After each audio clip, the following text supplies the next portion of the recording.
On different websites and newspapers in Rwanda, it is usually seen that photographs are used to fulfill the stories written. An observation and interview conducted were based on online news media like www.ye.com,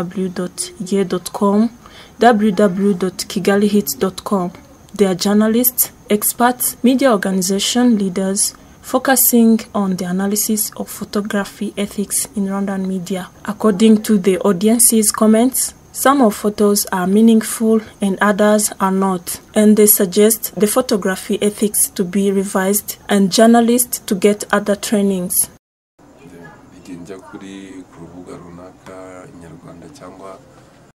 I often consulted www.inyarwanda.com, www.igihe.com, and the outside websites, and the problem was that many of the photos published exaggerated the story. For example, they can write a story talking about Rihanna and post it with a picture being naked, although they talk about other issues related to her. I have read also stories about Kizito Mihigo when he was being accused. The photos didn't show us the chains on his hand, which should be the story. On another hand, to the people who are unable to read or those who don't want to read the whole story, I can say that the readers need to have websites that carry the impression photographs which tells us a story. No exaggerations or obscene photos which are really affecting the youth. In those publishings is that at home a parent can visit a website which publishes obscene pictures or other unethical photographs, and his or her child who are under 18 and who still can't analyze it come and watch it after. I think that should be avoided. I don't really know if the journalists in kigalihits.com or Rwanda Paparazzi have a good level of study in taking photos and publishing them, but I guess they have to be trained to know what is good to be published on the internet or not to be published. In general, I like to read stories about entertainment, so I often visit www.inyarwanda.com. The pictures they publish, not all of them, some of them are not related to what we read in stories. Also, you can attend a private party and in the morning you find yourself as a focus in the story without your own permission. Websites which often do that are rwandapaparazzi.com, kigalihits.com, but they have firstly to ask the permission of taking particular pictures of people.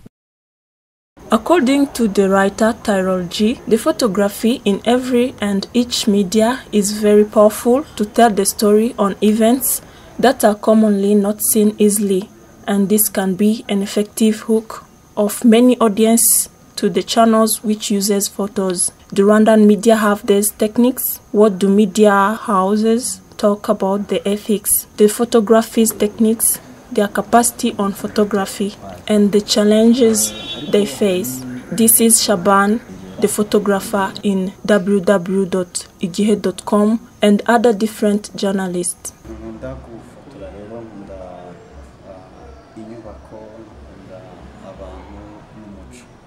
I usually do photographs of nature, buildings, and culture.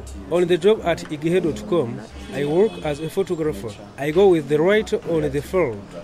With the professional camera Canon, the settings I use go with the time. Photos are taken depending on the weather, like photos taken house or outside. If it is in the night, I use manual settings, like in parties, 125 aperture, light 3200 or 2500. Photographs mean drawing with the light. So the settings of ISO goes with the light. Also my camera is set in this way. Manual settings have many functions. White balance, the picture has to come equal to the place you've taken it. I first adjust the white balance. Outside photographs with no motions, I use one shoot. Like at a football match, I use R Servo setting, TV setting with high speed of 500 and automatic ISO. If you want to have every detail in the picture, heavy rains or earth motions. The light wood is the software used for having a balanced exposure. This exposure is measured in the histogram, which fully has to be balanced. Under exposure and off exposure taken on the sun. We balance the exposure so that everyone gets the photos as we wish. I think that might be a waste of time to our readers when we give them pictures which are not talking straight to our stories. We have a special place for photos of week. This means that we find the stories through pictures respecting the journalistic ethics. These are unusual issues which can attract our readers. Photo that is not with the stories. We edited photos to be published and Microsoft Office Photo Manager. The size we set is 800 to 600 pixels. On the field we use different kind of cameras. Many of our journalists use digital cameras, and for our photojournalist he used professional camera called Canon. www.igihe.com as editors the photos which are controversial, for example in trials or other sensible photos of the accused on the other victims. We usually hide the victim's face in order to protect them from the media effects predicting that they might be innocent. We use this technique in hiding the victims. In Rwanda, we face the problem of lacking the specialized photojournalists, and depending on our environment, the materials which are not enough for journalists to use them and find news through photos. The public figures should be the one to be published on special topics and other things that can attract the readers, or some who can really post their private people being in unusual acts. It's not good because most of them don't wish to be published, and it doesn't teach anything to Rwandan leaders. Challenges the photojournalists have is the mindset of people who yet don't understand the media and the importance of the photo. Normally you can have the interview with someone, and the time you need to take his picture, he or she denies, and consequently I have to take picture irregularly because the picture we tell the story more than the interview. What's more, for public places, we have a big problem on the side of officials who need to prevent us taking photo freely. As an example, I was taking the picture of the new building, Kigali City Tower. The policeman came and told me to give him my camera. I gave it to him, and by chance he didn't erase any information, as it is done frequently on other journalists.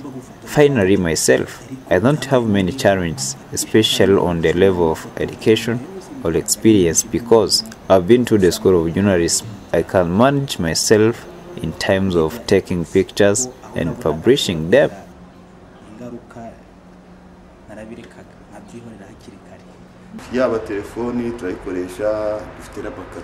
We use cell phones, cameras, but often we use cell phones in order to capture the pictures exactly and unusual event, because for cameras it is time cost, where we spend more time to open the camera in order to cover the event. Often on our website we use unusual photos of half-naked girls. We take pictures from movie actors, dancers, public figure in general. Even for other people we take their pictures, like that actor who was banned through movie action.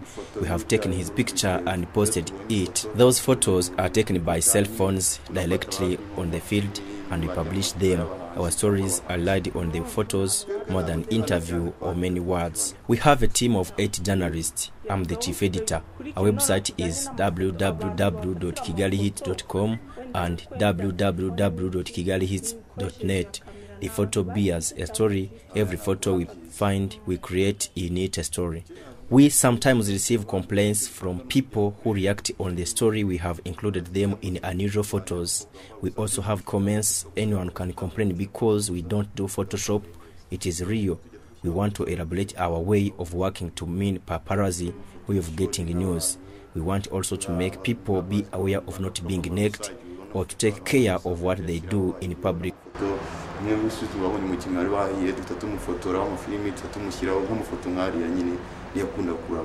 Mr. Joe Copolino, a foreign photojournalist from Canada, highlights the way he takes photos and the photography legal considerations in the developed countries. He advises that trainings in photography should be enhanced for media practitioners. I think for me, the photos I like to certainly take are ones that where I'm up and close with my subject. I don't like to be at a distance. I like to be in the middle of where they are and what they're doing, as opposed to sitting back and trying to hide away from them. So I like to be up and close and really next to the person. So as far as photos go, as long as you're in a public space, you can take pictures of anyone or anything, as long as it's a public space, like a park or like out on the street. But once you're inside a private building, then you have to have permission to take photos. In terms of what you do with the photos, you're allowed to sell photos in a public space. You just have to make sure that you don't take the photos out of context. So if I'm in a public marketplace and I see, a dog lying down and he's sleeping, and I take a picture of him and say, dogs are really sick here, but really he's just 10 feet from his owner. Yeah. When someone finds that out, can't, delete things, erase things, but you can change the color balance, you can change the color saturation, you can change the exposure. That's all ethical, as long as the context of the... I think it comes down to a level of professionalism and sort of pride in one's work. It's hard to get... I think it would be more difficult to catch someone doing that in North America or Canada who's actually good at their job and proud of what they do and is getting paid well, right? So if you're getting paid well and you're getting the right shots, then it's less of a draw to do something unethical or illegal in to make the money that you need to make. Or you do it on your own.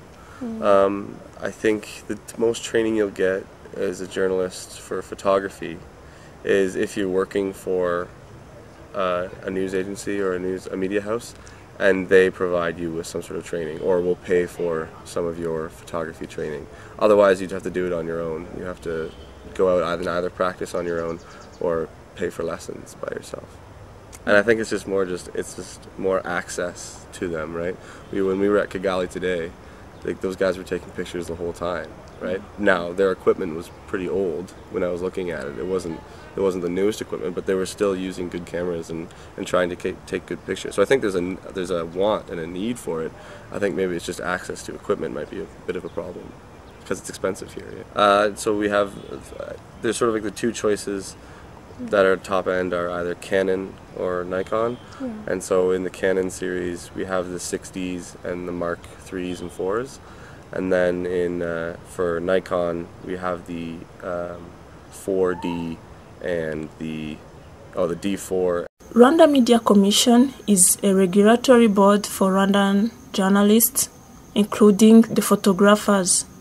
Ibrahim Karema works in law department in RMC. He explains that regulating online media is still seen as a challenge. Ubundi imikoreshereze y'amafoto iyo urebye ibijyanye n'amategeko mu bindi bihugu akenshi itegeko rireba amafoto ni iry'ubuzima bwite bw'abantu cyangwa private. In some foreign countries, there are laws which are related to the photography mainly on private life. But in Rwanda, yet we don't have special law on private life related to the photography. This means that they are seen in the general laws related to the human rights. We also know that in our country, there are places not allowed to be photographed as it is indicated on special law indicators. A law to be established, there might be some challenges discovered, and it is settled to resolve the problems. So the first step have to be the problem or the law project. If the law is stated, it has reasons to be established according to the problem found. So the lawmakers maybe don't see the reasons why to state the special laws about the photography in media. As the regulatory board, we don't see the reason why the law must be settled by now, because there are many other issues which are being studied. There are some photography troubles we receive, but many of them are related to the mindset of not understanding the kinds of pictures taken in the public by a journalist or the permission to be photographed. Often they come to us and we explain to them the rights of the journalist and his rights.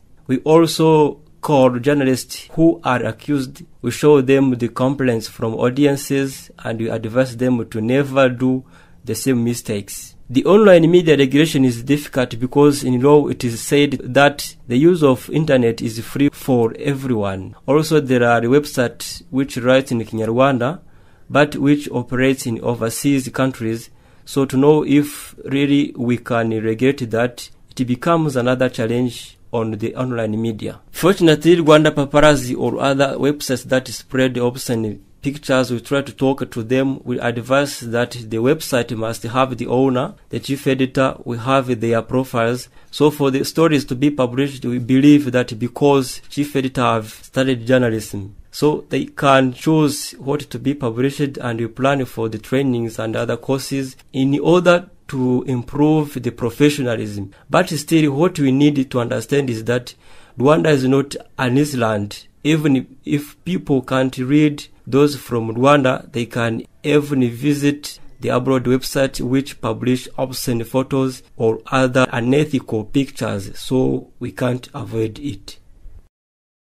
We are on the good way of resolving the complaints that are brought to Rwanda Media Commission. This board is formed by journalists. We use the journalistic ethics in resolving the complaints. So for now, the journalist is not taken to the prison while having problems with the officials or other sectors. We do studies on the levels of Rwandan journalists where we find that need courses or improvement. We request in Media High Council to train a journalist that we propose according to the challenges we have found that they are having.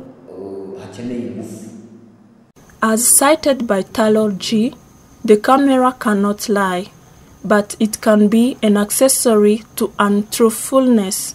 In his book called Problems in Photojournalism, Realism, the Nature of News and the Humanitarian Normative Journalism Studies, he says that even if the photographs are the effective attraction of the audience and eyewitnesses of different issues, they should be taken seriously on the side of morals of different media in different countries, comparing to the culture or laws that guides every and each society, but this also can be used in different way to disappoint people while the picture taken have been edited and have already changed the original content.